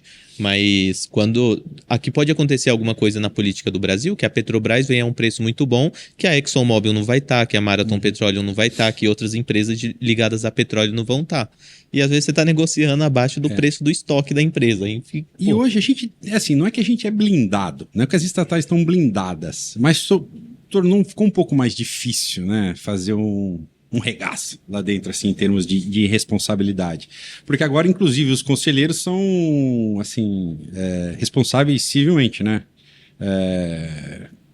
Por conta de ingerência, alguma coisa ali com dano contra a empresa. Então, eles respondem criminalmente ali. Então, sei lá, dá para calcular um desconto. Então, eu acho que tudo tem preço. Tudo tem preço. Eu vou aceitar o seu... Não, no preço certo, eu concordo. Petrobras chegou a R$4, mano. R$5. Então, tipo, aí não tem como. Aí não dá. Agora, né, por exemplo, não compro o Petrobras no preço que está agora. 32, eu não reais, compro o Banco do Brasil no preço que está agora. Que o que é o seguinte, você compara a Petrobras como empresa, olhando ela isolado do fato dela ser capital misto, com uma ExxonMobil, ou você olha a Aramco. Cara, a Petrobras não vale. A Petrobras é de graça. É uma empresa de graça. O negócio é que a barreira política não deixa ela dar a catrapada de valor que ela poderia ter. E nesse ponto, na minha opinião, você vê o que vai virar a Eletrobras agora, depois dessa desestatização. Eu acho que é um grande potencial aí para frente. Não quer dizer que nesse preço aí o preço já foi, né? Deu muita oportunidade ali, né? Obrigado, porque se você falasse que o preço agora tá certo, eu consigo... Pera, mas olhando meu balanço, ela teve um preço bom. Teve um preço bom na casa dos 30 abaixo ali, que ela teve antes de sair, né? Aquele medo, vai ou não vai? Mas é uma empresa que... Quando a galera vem ligando para vender o FGTS da FGTS, você fala, mano do céu. Você vende, mas você não explica pro cara nada, né? Tipo, e o pior é que tem um lock-up, né? Tem um lock-up. Tem 1 ano. E é muito pouco tempo para realmente poder dar um potencial para a pessoa. É muito provavelmente, depois do lock-up, o cara ou não vai ter ganhado nada, ou vai estar na ré, vai um monte de gente perder dinheiro. Right. O que nem aconteceu com o Petrobras quando teve lá, ou quando o companheiro lá abriu também, fez lá o... Como é que foi? Também com o FGTS, não foi? Em 2010, né? Que foi aquela... Mas ali foi uma enfeitada na noiva aqui. Ali foi... Meu Deus do céu, né? Mas aqui foi uma diferente, né? Aqui ela vendeu eu acho que essa desestatização foi melhor, não, quer dizer, mas já estava meio que precificado. Eu acho que quem usou o FGTS fez um bom negócio. Mas tem que largar. Larga, né? É que foi bem no ciclo, foi no pior ciclo para o comprador de Eletrobras. Você olha assim, as estatais e as boas pagadoras de dividendo, o ciclo que elas vão melhor são o ciclo que o mercado está com medo, né? Que é o ciclo exato. Né? Por exemplo, um bear market agora, o pessoal recorre às pagadoras de dividendos por serem mais seguras, geralmente estatais também por essa segurança e tudo mais, então eles recorrem e aí o preço fica mais caro. E aí você fazer a desestatização da Eletrobras nesse momento, cara, dureza. Entra a política, né? Exato. E... Lógico, eu quero vender minha empresa mais cara, eu sou o governo, eu quero vender no ponto mais caro que eu puder vender. E no meu governo, né? Exato. E no meu governo. Exato. Mas essa questão do ciclo, né? Então eu lembro que parece coincidência, né? Que a gente teve um Covid e ninguém previa, mas ciclos de mercado. Mas um dos períodos que eu pronto para aportar, que eu fiquei mais tempo sem aportar, foi aí o segundo semestre de 2021 de 2019 até o março de quando estourou o Covid. Porque as coisas começavam a subir, aí entra essa questão de preço. IPO direto. O preço não importa. Assim, cara, mas não faz sentido, os números não estão batendo. Deixa o dinheiro quieto aqui, mas o juro faz... Aí, quando veio a pandemia, cara, eu levo assim, sabe, babando, criança na hot zone ali, no shopping. De brinquedo que eu vou brincar. Isso é uma coisa que o André fala muito no canal dele também e tudo mais, e eu repito pra cacete aqui. O ser humano, ele repete os mesmos erros porque ele não conhece a história, né? As pessoas parecem que não veem que sempre dessa vez é diferente. Não, agora é outro. Não, é tudo igual, cara. Se repete que nem um relógio, cara. Eu tô lendo a história do dinheiro. Você já leu esse livro? Não. Cara, vai lá de trás, desde a 1300, desde o começo de relacionamento com dinheiro, quando na França foi o John Law, criou. Ele vai lá atrás e vem, desde que criou seguros, desde que criou a Bolsa na Holanda, que foi a primeira Bolsa. Quando surgiram os derivativos. Tudo acontece igual. A mesma desde ganância. Sempre. Bolhas, grandes bolhas, grandes... Não é só olhar os últimos 100. Os últimos 500 anos, as coisas acontecem ciclicamente do mesmo E o tombo é sempre maior, né, garoto? E o tombo é sempre maior. Todo mundo tem sempre uma grande preocupação. Minha preocupação não é uma recessão, minha preocupação é uma depressão, que vai completar 100 anos que não tem uma. Tá? Porque a galera às vezes não sabe a diferença entre recessão e depressão. Depressão, o bicho pega feio, é 30% de desemprego, é pobreza mesmo, forte. Então, aliás, é uma pergunta. Você acha que vem uma recessão braba? Você acha que vem um 2008? Agora vamos lá, Chutódromo Futebol Clube. Agora é papo de bar. Cara, eu acho Você que... nem comeu, né? Não, tô comendo, fica tranquilo. Eu vi, tem 0 pedaço tirado daí. Não, eu tirei, já dei, sujei a faca. Tá bom. E a situação lá fora tá feia ainda. Tá. Né? Então, eu acho que vai piorar. Os Estados Unidos tá longe de ter conseguido controlar a situação. A gente esperava, assim, que os Estados Unidos talvez conseguisse controlar. A Europa tá quebrada. Itália tá devendo 150% do PIB. Se tiver que subir juros, vai quebrar a Itália. Então, se socorre, fica aquele negócio. Quando deu a crise da Grécia, aquele negocinho desse tamanhinho, já foi um caos que causou. Caos, né? Se dá uma merda na Itália. E uma zona monetária única, né? Aí porque tem a guerra acontecendo. Não, vamos assim, tá acontecendo isso porque tem um conflito. Vamos chamar de conflito ainda. Aí você tinha a China, que a gente esperava que, a China vai puxar o mundo. Né? Vai fazer porque tá na contramão, tá estimulando, tá baixando juros, lá. Bom pro Brasil aqui. Mas aí a China começou essa palhaçada aí lá de agora 3 caras pegam Covid e fecham uma cidade de 20 milhões de habitantes. Então ficou um negócio sinistro. Aí tudo bem, a China vai puxar o mundo, mas se os Estados Unidos entrar numa recessão, os Estados Unidos é o maior consumidor da China. Por que a China vai vender? Então vai inflar o mercado, infraestrutura, o mercado imobiliário lá já tá um caco. Então assim, tá tudo meio... Tá bem alavancado a China, hein? Exatamente. Bem alavancado. Então tá tudo meio assim, esperando o primeiro espirro. Mas o que o André fala é o seguinte, eu não sei se vai ser um cisne negro, vai ser o tal do rinoceronte cinza, né? Que a gente tá vindo e ele vai atropelar. Porque tá aí, a gente tá vendo, né? Tá todo mundo em Michael Burry agora, né? Claro, mas ninguém sabe. Então, e o que vai ser o gatilho? Essa semana foi o barulho do Credit Suisse, né? Credit Suisse. Mas será que ou vai ser a guerra, que vai escalar num nível que pode dar problema? Então, eu acho que vai piorar. O que eu vejo é que, pelo menos dessa vez, de novo aí, desde 99, a maioria das vezes o Brasil já estava pendurado no precipício, né? E nego espirrava, ai meu Deus, ele soltava e caía. Dessa vez nós estamos um metrinho longe do precipício, a gente conseguiu aí...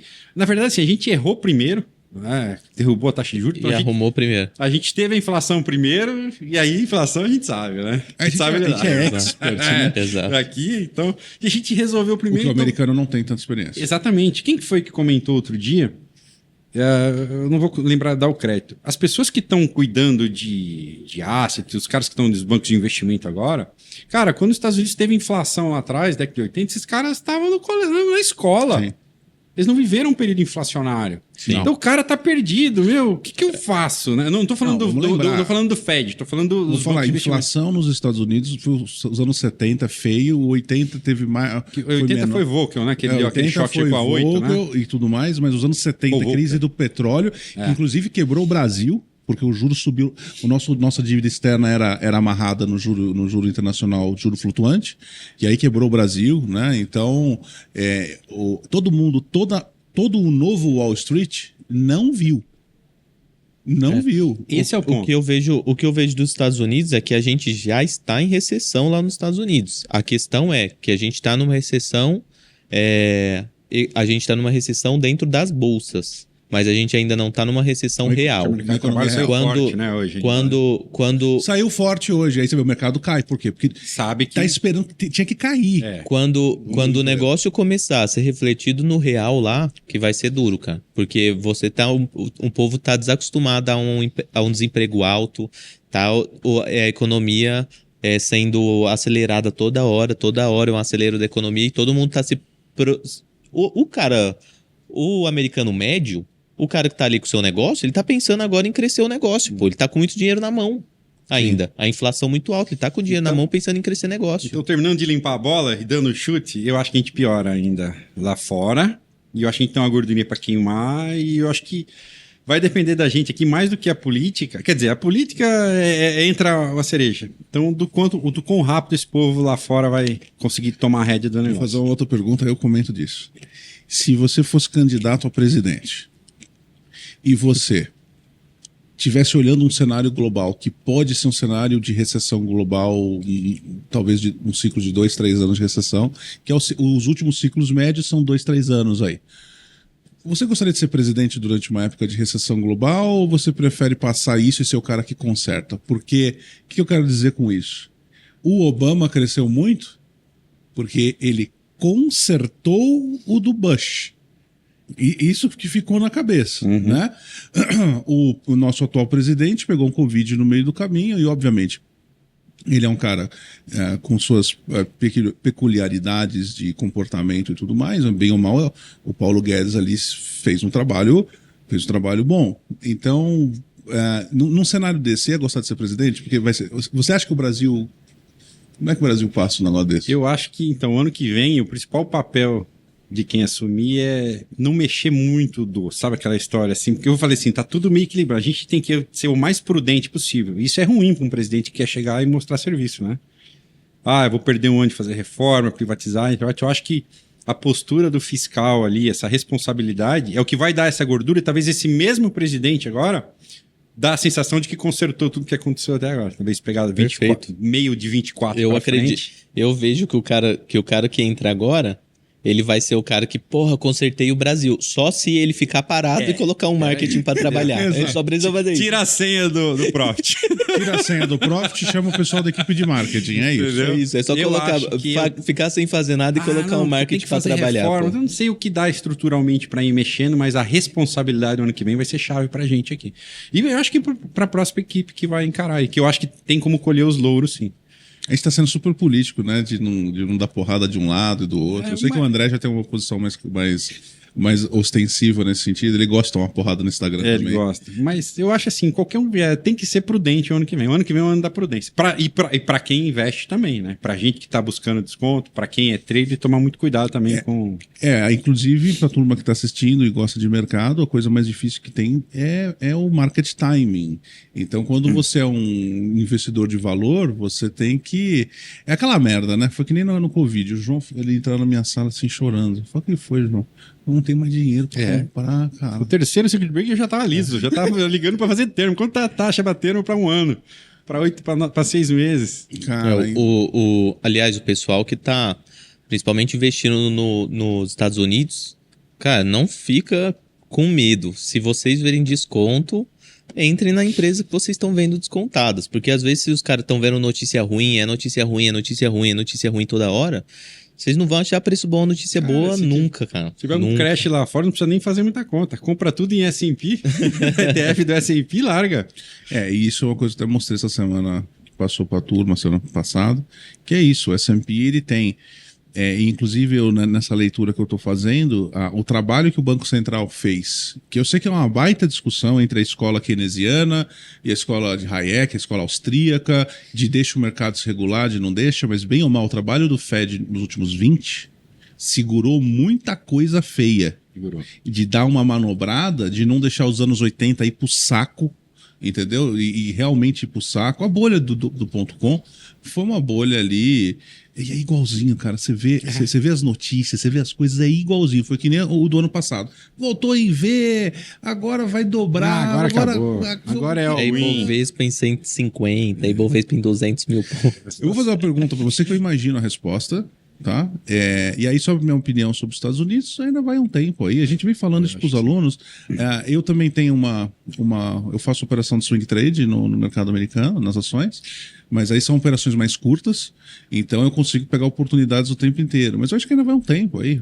Nos Estados Unidos, eu não tenho carteira nos Estados Unidos, mas lá eu opero muita opção, fazendo muita operação estruturada lá. Entendeu? S&P, monta um Iron Condor, vou trabalhando e é uma forma de remunerar e buscar um rendimento mensal lá em dólar. Muito bom. Porque eu não tenho condição hoje de parar e analisar, fazer esse top-down. Você falou, é uma infinidade de empresas. E aqui eu acho o mato tão alto ainda, eu tenho tanta oportunidade aqui, mas sim eu tenho mas uma vamos ponta combinar lá. alguma hora de você aparecer num encontro nosso com a turma aqui. Vamos. Que apresenta a carteira pra gente fazer umas trocas de ideia, a galera que gosta de fundamento. Show de bola.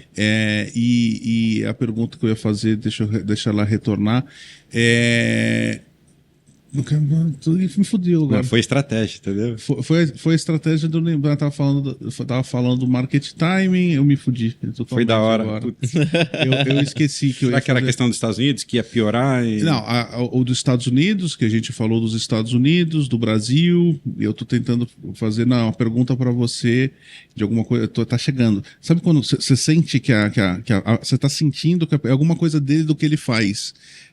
Com relação às opções que você faz, você costuma fazer mais venda coberta de opções ou você realiza a estrutura tipo comprado mesmo? Não, mas estruturas mais compradas, por conta do que chama de assimetria positiva, né? São operações que se eu repetir dentro da gestão de risco ali do fracionamento do capital o resto da vida, a minha área de probabilidade é sempre maior. E a vendida eu tô sempre, na verdade assim, meu ganho é limitado, né, por uma perda muito maior ali, né? Lembra sempre para baixo aí o estouro é maior. Então eu não venda coberta eu gosto de fazer quando eu quero vender o papel, eu tô relutante de vender. Aí eu começo a vender a opção ali em cima. Exato. Se for tomou aí mais. E muita gente que faz venda coberta tem medo de ser exercido, né? Mas imagina que é a mesma coisa que você vai anunciar o seu carro. Eu vou pôr meu carro no Web Motors para anunciar.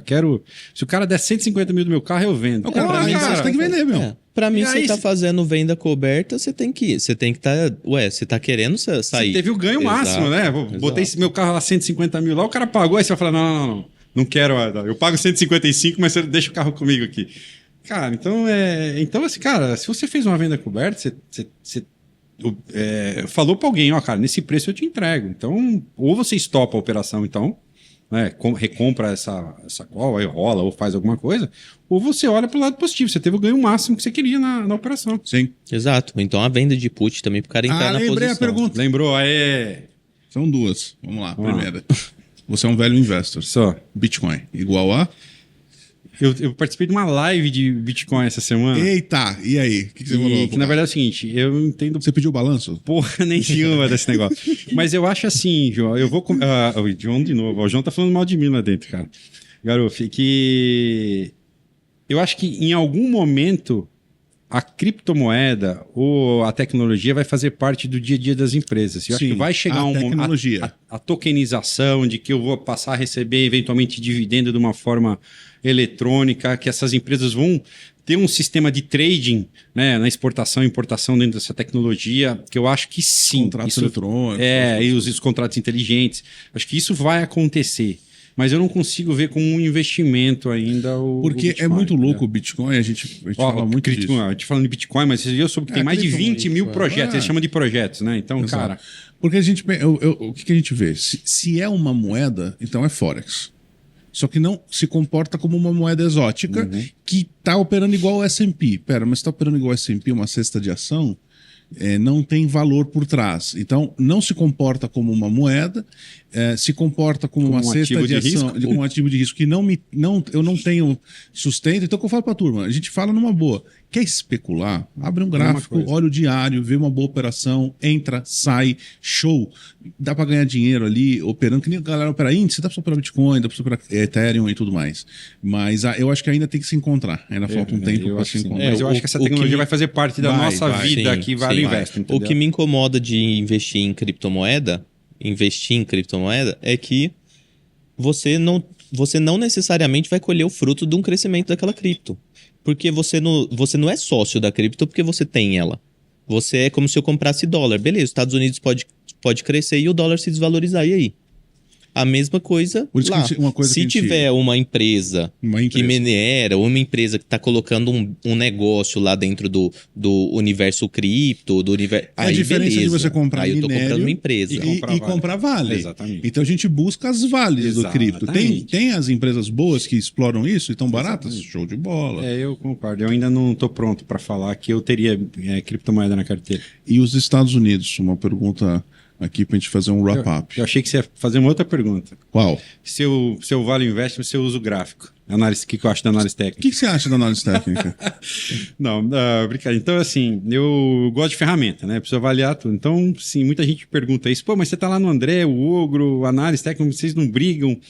Não, cara, eu gosto muito, né? Por essa questão de ciclos, eu acho que o gráfico dá sempre uma leitura legal. Mas quando você vê uma empresa assim, o Ogro não fala assim, cara, mas tá com um triângulo de baixo. Mas eu não compra essa porra agora. Eu ligo para todo mês que eu vou fazer, os meses que eu faço o aporte, eu falo com ele ou com o Mário. Quando eu não consigo falar com ele, eu ligo pro Mário. Mário, vou aportar aqui, dá uma olhada para mim, ó.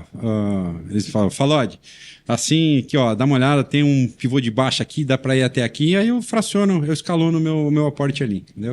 Porque corre o risco de ser um falso rompimento, alguma coisa assim, e voltar. E você só ficar tomando uma ré ali por um tempo. Então eu trabalho. Melhora o market time, você tenta melhorar o market time. Eu dou uma escalonada ali, mas eu sempre sim peço a opinião dos grafistas. Eu conheço também um velho investor que faz isso, que ele decide a empresa. Você acredita nisso, Jean? Ele decide a empresa, ele é meu sócio ali. Ele decide a empresa, tá tudo certo, maravilhosa, eu quero ter essa empresa na carteira, aí ele vai no gráfico. Vou comprar nesse preço. Por causa desse ponto aqui no gráfico. Ele põe e ele chega a ficar fora. Se não for no ponto D. Doideira, né? Eu dou um exemplo assim, ó. 25 eu abro compra. Aí o Mário fala, mas vai cair até 22. Então tá bom, então eu vou comprar 24,50, 24, 23, de 50, 50 eu vou comprando. Pronto, acabou. Tá lá. Meto a ordem VAC, né? Válido até cancelar, para quem não conhece aí, e deixo lá. Abraço. Pegou metade e acabou. Eu deixo o dinheiro que é para operar com gráfico, eu deixo lá na conta que o garoto opera para mim. Agora, no fundamentalista, velho, é o preço que eu ver que tá bom para eu comprar, eu tô comprando. Tô vendo. Você sabia que o Fabrício ele tem plantação de manga? Sabia que ele tem plantação de manga? Agro é pop. Agro é pop. Eu quero entrar nessa aí também, velho. Plantação de manga. Vai plantar milho, que pelo menos tem derivativo, entendeu? Tem muita coisa pra conversar, velho. Cara, Fabrício, porra, quanta coisa tem pra falar, né? Bom, hein? Podcast bom, hein, cara? Gostei pra caramba. E você, então, perante ao público, como é que tá disponível pra quem quer conhecer mais? Eu tô mais no Instagram, eu gosto de fazer bate-papo lá, descomplicar algumas notícias, então eu sempre posto bastante coisa, bastante caixinha. Eu tô lá com Falode. @Falode. Que é como a turma te chama lá no projeto? Falode. E aí eu tô no projeto, né? Os morning calls, na sala com o André, eu apareço lá. E eu tenho aí o Valério Klug e eu, né? O Valério foi meu professor de opções de derivativos ali quando eu quis incrementar um pouco mais e bateu os fundamentos com os derivativos. Então hoje a gente consegue trabalhar tudo junto. A gente tem um treinamento lá dentro do André. Até por minha carga de trabalho, eu não consigo fazer muito, então a gente faz 2 vezes por ano lá. Por semestre a gente tem uma turma lá de gestão estratégica, que a gente chama, para trabalhar dessa forma. Trabalhar a bolsa como uma empresa mesmo, né? Dentro dessa linha de produção. Mas estou lá no projeto e no Instagram. Eu vou, inclusive. Jean, a gente vai convidar o Fabrício para estar, o Falode. Para estar com a gente alguma noite. A gente tem toda semana lá no nosso projeto um encontro à noite de empreendedorismo e carreira, que a gente fala de negócios, de empreendedorismo financeiro. A gente ajuda a galera a transformar a própria carreira fora do mercado, para ajudar a pessoa a se integrar no mercado, melhorando aquilo que está fora também, né? Então, vou convidar Vamos marcar de levar o Pô, Fabrício. vai ser bom demais. Acho que vai ser um papo muito legal, porque é uma galera ali que também já está com essa mentalidade. Acho que vai ser um papo muito legal. Aí, pessoal do encontro de segunda-feira, então em breve tem Fabrício Vamos lá com a gente. marcar uma hein? noite que o Fabrício pode entrar via Zoom. A gente faz via Zoom. E eu queria agora, inclusive, nesse momento de wrap-up, fazer aquela chamada importante que a gente tem que fazer. Sim.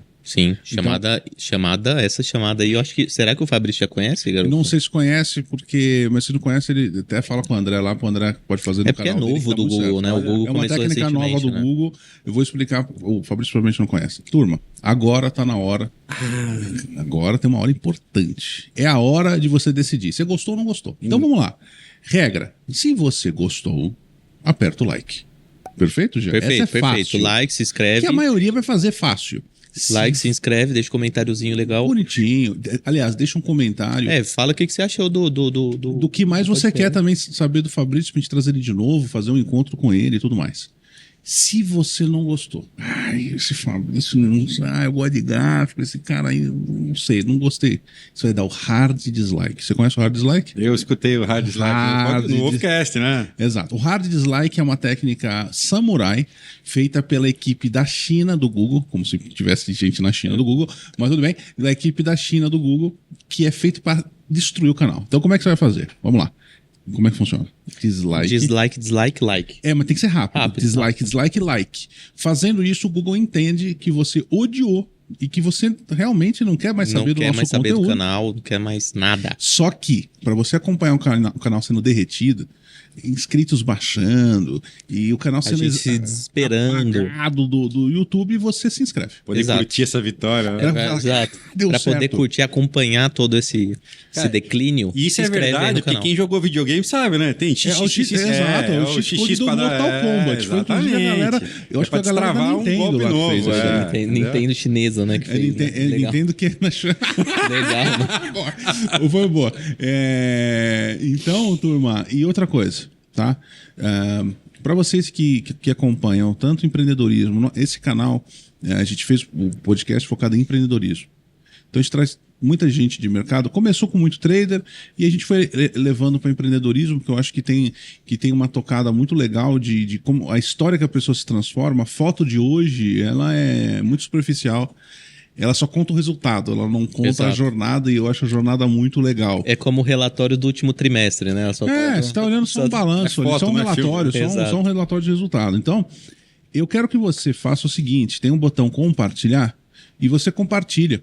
Tem aquele grupo da sua família, sabe o grupo da família? Tem um grupo que sempre tem a tia que acorda às 5 horas da manhã e manda um bom dia com ursinhos e coração. E geralmente é aquele gif animado. Exato. Que ele fica fazendo assim, ursinhos bom dia, família. Que eu já acordo falando... Ou é ursinho carinhoso, bom dia. Exato, aquela coisa maravilhosa. Você já manda o link e fala assim, pô, olha que vídeo legal sobre como transformar empresas num negócio. Pô, em vez de você querer montar um espoleto, aí você não sabe nem ter restaurante, que tal você pegar esse dinheiro talvez e começar a olhar para as oportunidades boas que tem na bolsa? Não na montar especulação, em um negócio. Um rol de empreendimentos no mercado. Aliás, uma coisa importante para esse pessoal pensar, às vezes fala assim, empreender na bolsa tem muito mais vantagem do que investir numa franquia mesmo. Que é a principal e a matadora para mim? A liquidez. Botou a senha, D2 dinheiro na conta. Exato. Como é que você vende um negócio? Como é que você vende uma franquia? E para sair disso? Exato. Então, isso aí para mim já é um game changer. E tirando que uma das regras mais lindas, que é a regra da diversificação, obviamente, se diversifica demais, é melhor você comprar um Bova 11. Saber diversificar o suficiente, você põe os ovos em cestas diferentes, você se dá mais chance de dar certo. Então, olhar para o mercado como uma fonte de empreendedorismo é demais. E, pô, muito match o nosso papo. Eu quero conversar mais com você lá no Zoom fechado.